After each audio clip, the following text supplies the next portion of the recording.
શું દુનિયા ફરી એકવાર વિશ્વ યુદ્ધ તરફ જઈ રહી છે? કારણ કે આપણે બધાને ખબર છે કે યુદ્ધ ક્યારેય આપણા માટે સારું નથી.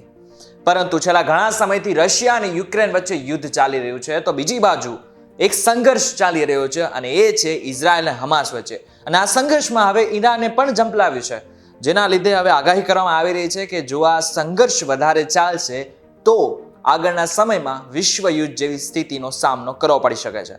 તો હવે આ સ્થિતિથી ભારતને કેટલું નુકસાન થશે, એની અસર ભારત ઉપર કેટલી પડશે અને એની અસર મારા અને તમારા જેવા વ્યક્તિ ઉપર શું પડશે, તે દરેક વાત કરશું આપણે આ વિડીયોમાં.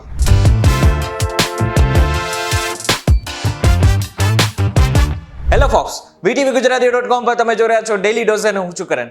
ઇઝરાયલ અને હમાસના યુદ્ધ વિશે તમે માહિતગાર હશો જ, પરંતુ આ સંઘર્ષમાં, આ યુદ્ધમાં હવે એન્ટ્રી થઈ છે ઈરાનની.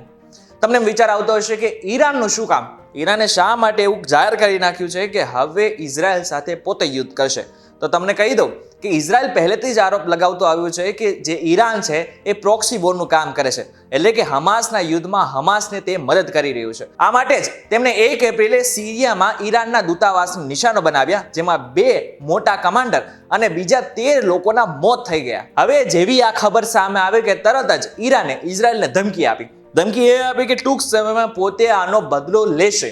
આ બાદ હડકંપ મચી ગયો, કારણ કે એવું કહેવામાં આવી રહ્યું છે હવે કે ઈરાન ટૂંક જ સમયમાં, એટલે કે 48 થી 72 કલાકમાં ઇઝરાયલ ઉપર હુમલો કરી શકે છે. હવે જો ઈરાન ઇઝરાયલ ઉપર હુમલો કરશે તો ચોક્કસથી વિશ્વ યુદ્ધ જેવી સ્થિતિ સામે આવી શકે છે, કારણ કે ઇઝરાયલનું સપોર્ટ કરી રહ્યું છે અત્યારે અમેરિકા ઈરાનને ચેતવે છે કે ઇઝરાયલ ઉપર કોઈ પણ પગલાં લેતા પહેલા 100 વખત વિચારજો.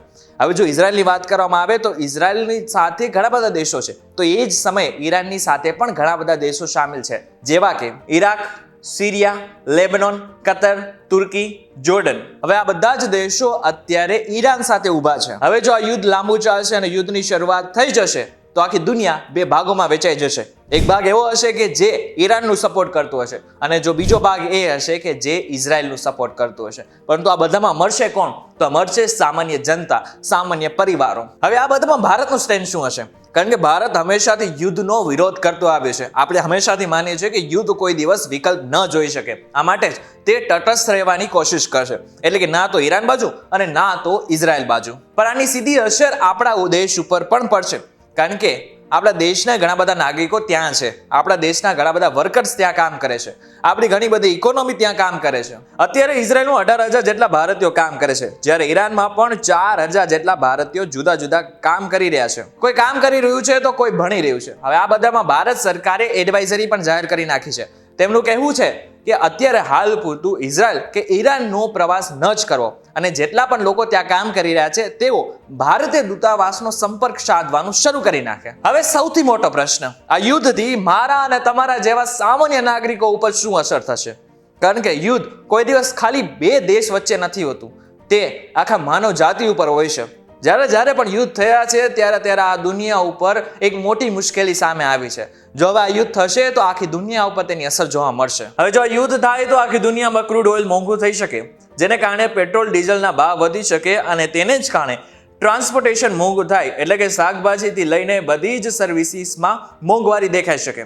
નિષ્ણાંતોનું કહેવું છે કે ઉર્જા અને ખાદ્ય ક્ષેત્રે સૌથી મોટી અસર પડી શકે, એટલે કે કરોડો લોકો પર ભૂખમરા જેવી સ્થિતિ આવી શકે છે. ટૂંકમાં અને સરવાળે ઇઝરાયલ અને ઈરાનના યુદ્ધમાં કોઈ વ્યક્તિને ફાયદો થાય એવું શક્ય જ નથી. એટલા માટે જ આશા રાખીએ કે ઇઝરાયલ અને ઈરાનનું યુદ્ધ થાય જ નહીં, જેનાથી માનવ જાત ઉપર કોઈ પણ જાતની સંકટ ના આવે. આ બાબતને લઈને તમે શું વિચારી રહ્યા છો અમને કોમેન્ટ કરીને ચોક્કસ કહેજો. વિડીયો થકી જો તમને કોઈ માહિતી મળી હોય તો વિડીયોને લાઈક અને શેર કરવાનું ભૂલતા નહીં. તથા આવા જ ઇન્ફોર્મેટિવ વિડીયોઝ માટે VTVGujarati.com સાથે જોડાયેલા રહેજો.